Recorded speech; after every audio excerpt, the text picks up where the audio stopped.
Hello everybody, hope you guys are all having a fantastic weekend so far.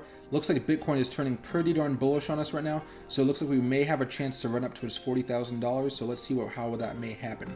So first of all, we broke through a critical level of resistance here at 34,470. It's been really nice to watch that happen, but even more importantly guys, we're getting close to breaking above the 20-day moving average right here, this green line that you're watching.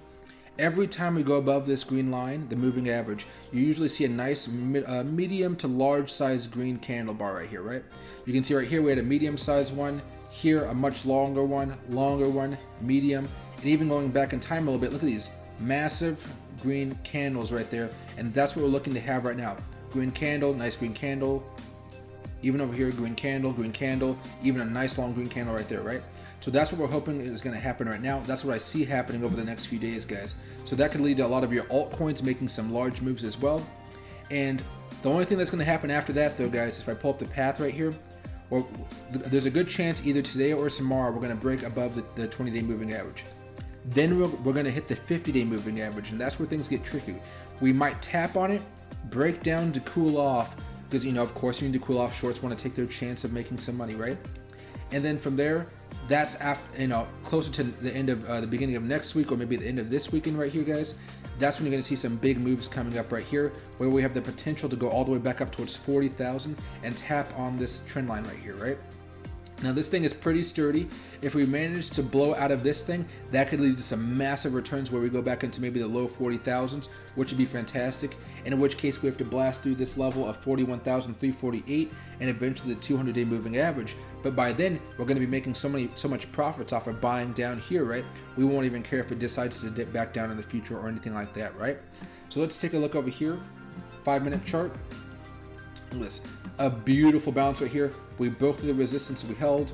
Whales have been trying to short us down a little bit, but they have not been able to succeed.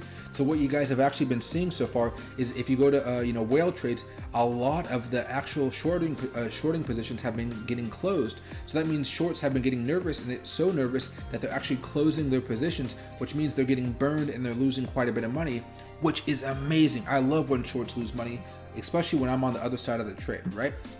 And so, you know, we played a few breakouts. We had a breakout last night. I was telling you guys, hey, this might be a good opportunity to buy. Definitely was, nice pop, right? Another opportunity to buy right here. Just basic technical analysis, basic profits, right?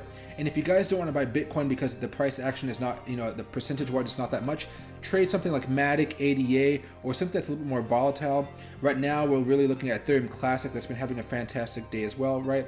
So if you guys want to trade off of the Bitcoin technicals, there are a lot of other altcoins you can use that are cheaper, and they go up a much more percentage-wise. So give those ones a look. Ethereum Classic, things like ADA, even Dogecoin to a certain degree, or Matic is one of my favorites, right? Those could be a good alternative while using the Bitcoin technicals to know when to buy some of these altcoins, right? So we're holding strong right here. There's been a few attempts to bring us down. They have not succeeded. So for now, we're just looking to keep on moving up and keep gliding up.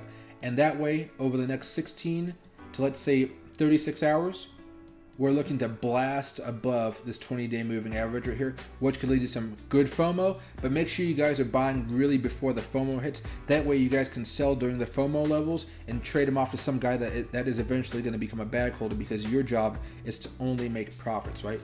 Your job is to only make profits, and that's what I'm going to keep on teaching you guys. So please make sure to subscribe to the channel. Please make sure to like the video. I'm happy to help you guys out, everybody.